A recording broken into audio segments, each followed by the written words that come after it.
barbershop conversations. 9 wives on Instagram. Click the link in my bio, and 9 wives below on YouTube, man. And it's a great cyber stocking stuffer. 15 minutes with your friends and family. All facts, no cap. All right. Stevie Fulton responded, and I'm a admirer, a supporter of Stevie Fulton. So I want my words to have greater context. So I'm gonna do a video on it. I don't have a problem with it per se. I just think that when we're introducing people to us and culture, which is what that Garb does, introduces people to culture, I think it sends multiple messages. One, it says I'm paying honor to the Mexican culture, or you're being a villain like Floyd, whatever. But on the other hand, when you come out to the rap music and he's like, kill a nigga, beat a nigga, fuck a bitch, kill a bitch, where is the celebration of black culture if you're wearing Mexican garb? And I watch the fights now. I haven't been to a fight in a long time, and I'm now watching the fight with my kids, so my vernacular is completely different now. You know what I mean? And I think that when we're sending messages, and you guys have great platforms, right? Bigger than mine, bigger than probably mine will ever be. And I think we got to see our messages in totality, right? Because now we're saying R.I.P. Young Dolph, R.I.P. Nipsey, R.I.P. Tupac, R.I.P. Biggie, and the list goes on and on and on. And two, I want to say this, and I'm speaking from a man's perspective. No hate, no nothing. I don't understand the infatuation with duplicating what Floyd Mayweather did.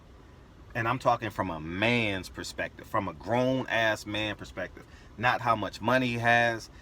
He has an exorbitant amount of money. But I'm going to say this. If Kennedy came home one day and says, Daddy, I'm going to be NBA YoungBoy's 7th, 8th, or 9th baby mama, I would, 100% believe I failed as a man, as a father, as a provider, as a protector. And two, I'm moving to New Hampshire. Period.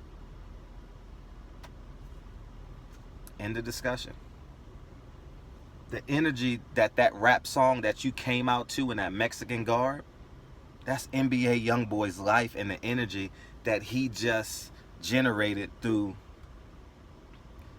to your daughter and to now your grandchild. And that's why it's so important that these visuals and these messages that we send, and that's why men are so important. We got to stand on manhood. We got to stand on masculinity, because we got to intercept those messages. You understand? There's a lot of people when I grew up that saw Boys in the Hood or listened to Ice Cube's rap music, Death Certificate and NWA, and really believed that was life. And there was no man in their life to intercept that mess and say, hey, young man, that's entertainment. Yeah, that may have happened, but this is how you become a man in life. These are this is the toolkit, the masculinity. That out there is not what we want. I'm willing to bet if we polled every gangbanger in America, at least 75% of them would say, I grew up without a father. And then we start repeating this up, repeating it.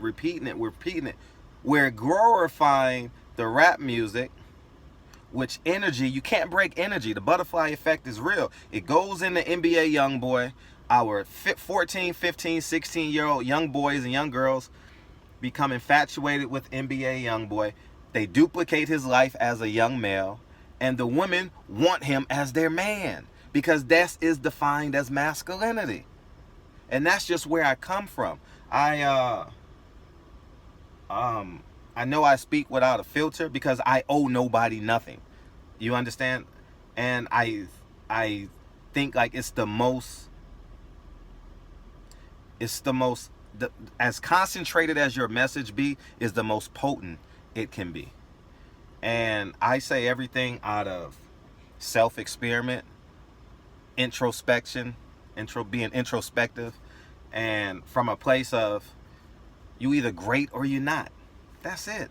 And yeah, I can applaud what Floyd has done in the ring. I can applaud what fighters do in the ring, but at the end of the day, I am very conscientious of the messages that my kids intake. I'm gonna leave you on this point. We were watching Terrence Crawford versus Sean Porter, right? And the press conference, right? Because everyone wanted to see the press conference after what happened, right? And so Terrence Crawford is leaving. And for the first time, and if you follow my channel, you understand exactly where I'm coming from. I always told Lincoln, I'm like, hey, Lincoln, that fighter looks like you a little bit. He looks like you. Lincoln, and I say that about Shakur Stevenson. That night, I didn't tell Lincoln that. You know why? Because Shakur Stevenson was on the stage with Terrence Crawford with his pants halfway on his ass with a Louis Vuitton belt, barely holding it up. And I'm like, I can't tell my son he looks like him because he's going to see Shakur Stevenson's pants halfway off his ass. And I don't say it out of disrespect, but I'm saying, but you guys got to understand, the older we get, the stronger we got to become. The better our message got to be, and I stand on it. I don't just say this and not do my best to live it. I know I fall short. I am not the motherfucking morality police. By no means am I. But I understand the truth is the apex of life.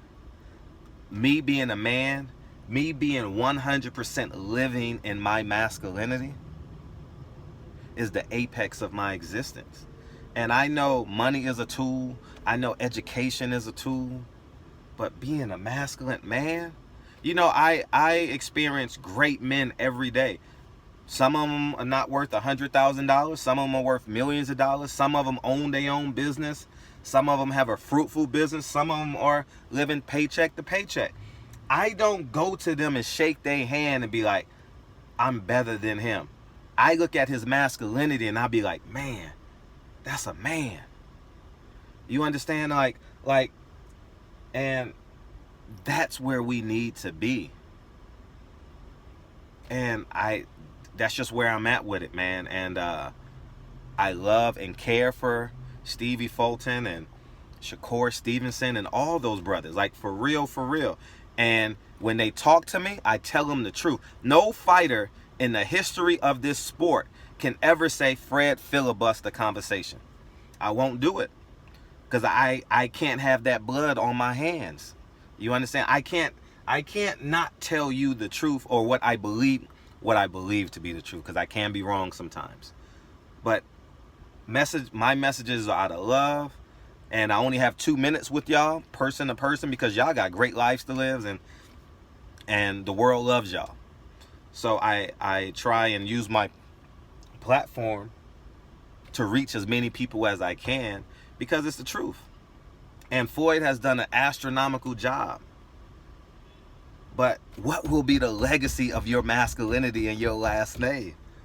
I understand that, man. I understand it. And hopefully we all can understand it. You know what I mean? Shoot a bitch, kill a bitch, beat a bitch. You know what that leads to? Single motherhood. You know what that leads to? Imprisonment. You know what that leads to? R.I.P. Young Dolph.